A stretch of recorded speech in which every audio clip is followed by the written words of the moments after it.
শুভ সকাল সপ্তম শ্রেণীর শিক্ষার্থী বন্ধুরা, কেমন আছো? মার্শাল আইডিয়ালের পক্ষ থেকে তোমাদেরকে অসংখ্য ধন্যবাদ। আমি গত 2 তারিখে তোমাদের বিজ্ঞান পড়াতে যেয়ে তোমাদেরকে আমি যে চ্যাপ্টারটা পড়েছিলাম সেটা হলো সপ্তম অধ্যায় মেইন বই। এই যে মেইন বইটা দেখতেই পাচ্ছ, মেইন বইয়ের পেজ নাম্বার হলো 66 থেকে 80। আমি গত সপ্তাহে যে আলোচনা করেছি তারপর থেকেই আলোচনা করব। গত সপ্তাহে শক্তি কী, শক্তির বিভিন্ন উৎস সম্পর্কে আলোচনা করেছি। আজকের আলোচ্য বিষয় হলো শক্তির রূপান্তর। শক্তির রূপান্তর হলো যান্ত্রিক শক্তি, তাপ শক্তি, অর্থাৎ শক্তিকে আমরা কীভাবে রূপান্তরিত করতে পারি। যান্ত্রিক শক্তি, তাপ শক্তি, আলোক শক্তি, শব্দ শক্তি, চুম্বক শক্তি, বিদ্যুৎ শক্তি এবং রাসায়নিক শক্তিতে রূপান্তরিত করতে পারি। এখন প্রথমেই আমাদের জানতে হবে যে শক্তির রূপান্তর কাকে বলে।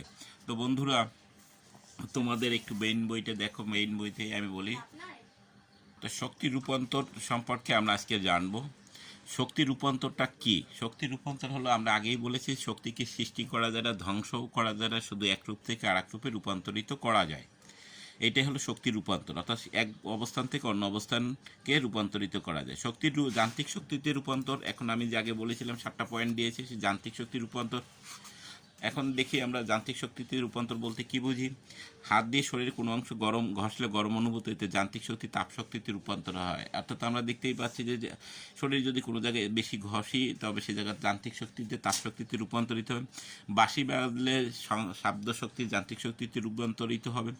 একখণ্ড পাথরের উপর একটি ধাতব দণ্ড দ্বারা ঝরে ঝরে আঘাত করলে অগ্নিস্ফুলিঙ্গে বের হতে, অর্থাৎ এ ধরনের শব্দের সৃষ্টি হয়। ধাতব দণ্ড পাথরখণ্ডটি খানিকটা উত্তপ্ত হয়। এক্ষেত্রে যান্ত্রিক শক্তি, তাপ শক্তি, শব্দ শক্তি, আলোক শক্তিতে রূপান্তরিত হয়। অর্থাৎ একটা শক্তি যে একটা শক্তি আরেকটা শক্তিতে রূপান্তরিত হওয়ার সময় অনেকগুলো শক্তিতে রূপান্তরিত হতে পারে। এইভাবে দোলনার ক্ষেত্রে স্থিতি গতিশক্তি রূপান্তর হয়। যদি আমি একটা উদাহরণ দিচ্ছি, এখানে চিত্রেই দেখতে পাচ্ছি একটা দোলনা, একটা বালিকা। দোলনায় যখন সে স্থির অবস্থায় বসে থাকে তখন কি স্থিতির শক্তিতে থাকে। আমি স্থিতির শক্তি এবং গতিশক্তি গত ক্লাসে আলোচনা করেছি। এখন যদি আমি পিছন থেকে ধাক্কা দিই, সে সামনে পিছনে দোল খাবে, অর্থাৎ গতিশক্তিতে রূপান্তরিত হয়েছে। এটাই হলো শক্তির রূপান্তর। এখন তাপ শক্তিতে রূপান্তরটা আমরা একটু পড়ি। বাষ্পীয় ইঞ্জিনে তাপের সাহায্যে উৎপন্ন শক্তি ব্যবহার করে রেলগাড়ি চালায়। এখানে তাপ শক্তি যান্ত্রিক শক্তিতে রূপান্তর করা হয়। অর্থাৎ বাষ্পীয় ইঞ্জিনে তেল বা পেট্রোল, ডিজেল, কয়লা ব্যবহার করে থাকি আমরা। এইগুলো তাপশক্তিতে যান্ত্রিক শক্তিতে রূপান্তরিত হয়। আলোক শক্তি হলো, সংক্ষিপ্তভাবে বলতে পারি, আমরা ক্যালকুলেটর ব্যবহার করে থাকি, ক্যামেরা ব্যবহার করে থাকি, সোলার প্যানেল ব্যবহার করে থাকি। এই যে বিদ্যুৎ শক্তিতে, অর্থাৎ তালক শক্তিতে, ফটোশক্তিতে, অর্থাৎ যান্ত্রিক শক্তি আলোক শক্তি রাসায়নিক শক্তিতে রূপান্তরিত, ফটোশক্তিতে রূপান্তরিত করে।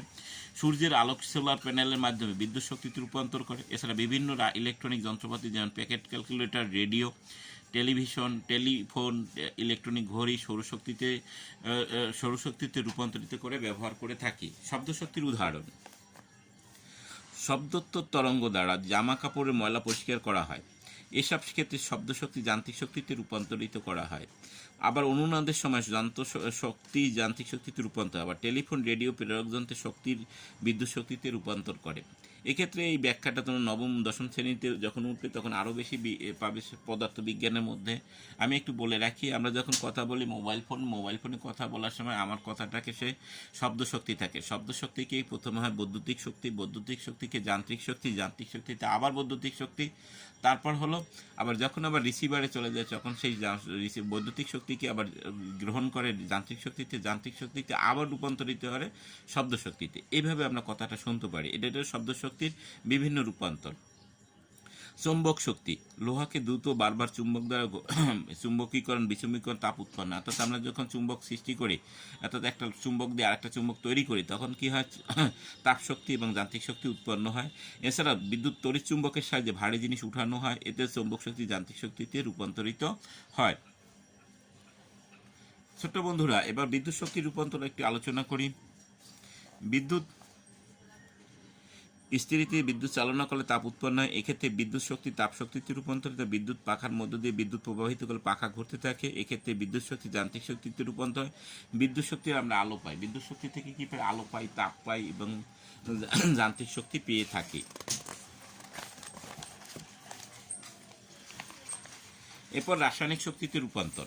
আমরা সবাই তো আমরা গ্যাসের চুলার সাথে খুবই পরিচিত। গ্যাসের চুলা আমরা বিভিন্ন সময় রান্না করে থাকি। তো বন্ধুরা, আমরা একটু দেখি কয়লা পোড়ালে তাপ উৎপন্ন হয়, রাসায়নিক বিক্রিয়ার ফলে তা ঘটে। এক্ষেত্রে রাসায়নিক শক্তি তাপ শক্তিতে রূপান্তরে। রাসায়নিক কয়লা কি একটা রাসায়নিক পদার্থ, গ্যাস একটা রাসায়নিক পদার্থ, গ্যাস ও রাসায়নিক পদার্থ। গ্যাসকে পোড়ালে তাপ শক্তি পায়, অর্থাৎ রাসায়নিক শক্তি যান্ত্রিক শক্তিতে বা তাপ শক্তিতে রূপান্তরিত হতে পারে। বিদ্যুৎ কোষে রাসায়নিক দ্রব্যের বিক্রিয়ার ফলে বিদ্যুৎ উৎপন্ন হয়। আমরা যে বিদ্যুৎ সেলেরগুলো দেখাই, বিদ্যুৎ কোষে রাসায়নিক শক্তি বিদ্যুৎ শক্তিতে রূপান্তরিত থাকে। এবং পেট্রোল, কেরোসিন গ্যাস ইত্যাদি পুরে রাসায়নিক শক্তিতে তাপ শক্তি এবং আলোক শক্তিতে রূপান্তর করতে পারি। এবার আরেকটা শক্তি আছে পারমাণবিক শক্তি।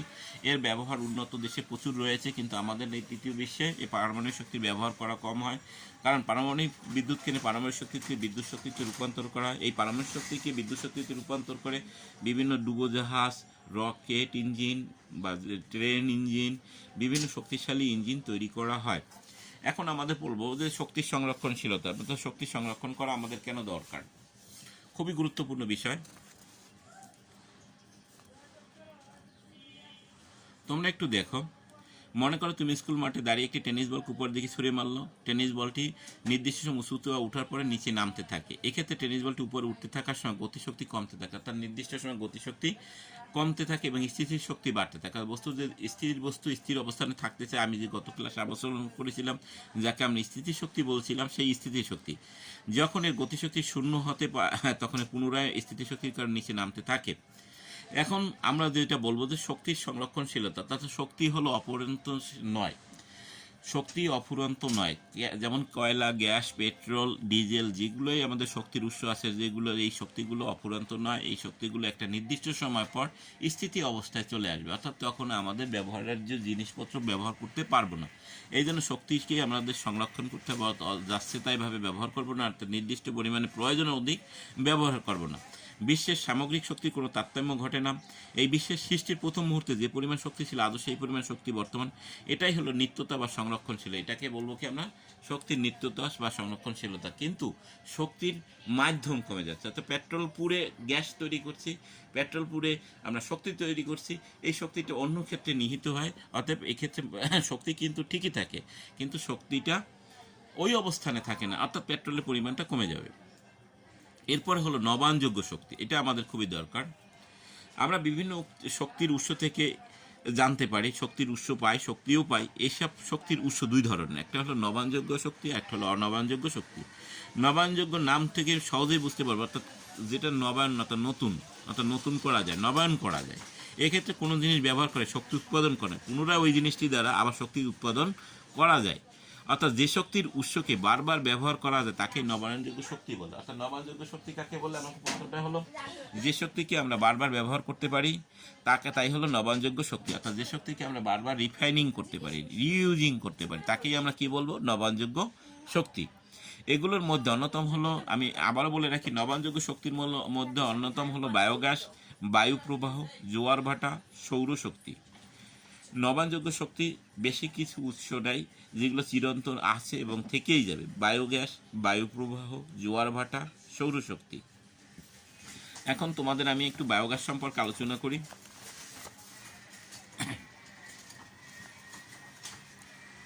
বায়োগ্যাস গরু, ছাগল, ঘোড়া, মহিষের বিষ্ঠা জ্বালানি হিসেবে বহুল প্রচলিত ব্যবহৃত হয়, অর্থাৎ এদেরকে বিষ্ঠাকে আমরা সরাসরি পুড়িয়েও আমরা তাপ উৎপাদন করতে পারি, আবার এদেরকে না পুড়িয়েও গ্যাস উৎপাদনের মাধ্যমে আমরা ব্যবহার করতে পারি। বায়োগ্যাস যে সকল পদার্থ উৎপাদন বা বর্জ্য পদার্থে ব্যবহার করা হয় তার মধ্যে অন্যতম গরু, শূকর, মুরগি হতে প্রাপ্ত বর্জ্য, শস্য পরিত্যক্ত, উদ্ভিদ ইত্যাদি। এক্ষেত্রে কেবলমাত্র উদ্ভিদ উপকরণ অথবা উভয় প্রকার মিশ্রণ ব্যবহার করা যেতে পারে। বায়োগ্যাস উৎপন্ন উদ্ভিদ এবং প্রাণী উভয়টাই ব্যবহার করতে পারে। শূকর বা মুরগির রাখার জায়গা থেকে মল মিশ্রিত যে কাঁচা খড় পাওয়া যায় সেগুলোকে বায়োগ্যাস তৈরির উপযুক্ত প্রাণীর সার ও উদ্ভিদ উপকরণের ভালো মিশ্রণ। তবে এগুলোকে ব্যবহারের সময় ছোট ছোট টুকরো করে নিলে হবে। এক্ষেত্রে মনে রাখতে হবে, আরম্ভ করার সময় ব্যবহার আগে শুকনো উদ্ভিদ উপকরণ খুব ছোট করে কেটে আবার পিষে খোসা বের করে নিতে হয়, আর টাটকা উদ্ভিদগুলো অন্তত 10 দিন বাইরে পচতে দিতে হয়। বায়ু প্রবাহ। তো বন্ধুরা, বায়োগ্যাস সম্পর্কে জানলাম। বায়ু প্রবাহ, আদিম মানুষ ভয় পেত বায়ু প্রবাহ, অর্থাৎ বায়ু যে প্রবাহ হয় এটা দেখে আদিম মানুষরা ভয় পেত, কারণ এই বায়ু প্রবাহের মধ্যে গাছে গাছে ঘর্ষণের ফলে আগুন সৃষ্টি হতো, তাদের মনকে ভয় সৃষ্টি করত। সভ্যতা বিকাশ ও বিজ্ঞানের ক্রমবিকাশের ফলে এই বায়ু প্রবাহে মানব বর্তমানে বিভিন্ন কাজে ব্যবহার করছে। আদিম মানুষ চার পাঁচটা পাখার সাহায্যে চক্র বানিয়ে বাতাসে চক্র ঘুরাতো। চক্রের ঘর্ষণে কাজে লাগিয়ে মানুষ কুয়া থেকে পানি তুলতো। কৃষিকে জব অথবা গম ভাঙানো, আখ মারাই, ধান কাটা, খড় কাটা ইত্যাদি কাজ করত। পরে মানুষকে বাতাসে কাজে লাগিয়ে কাঠ চেরাইয়ের মতো কঠিন কাজ করতে সম্পন্ন করেছে। পৃথিবীর বহু অঞ্চলের মানুষ আগে এ ধরনের বড় বড় চক্রাকার এক ধরনের যন্ত্র ব্যবহার করত, যা বর্তমান হাওয়া, বায়ুকল বা উইন্ডমিল নামে পরিচিত। উইন্ডমিল চালিয়ে বহু দেশে বিদ্যুৎও উৎপাদন করা হয় বর্তমান সভ্যতায়। পানির জোয়ার ভাটা। তো বন্ধুরা, পানির জোয়ার ভাটা নদী বা সমুদ্রের পানির জোয়ার ভাটার শক্তিকে কাজে লাগিয়ে বিভিন্ন যন্ত্র চালনার ব্যাপারে অনেকদিন আগেই উদ্ভাবিত হয়েছে। কিন্তু জোয়ার ভাটাকে শক্তিকে তড়িৎ শক্তিতে রূপান্তর করার ব্যাপারটি খুবই দিনের নয়। বর্তমান পৃথিবীর বিভিন্ন দেশে জোয়ার ভাটার শক্তিকে কাজে লাগিয়ে তড়িৎ উৎপাদনের চেষ্টা করা হয়।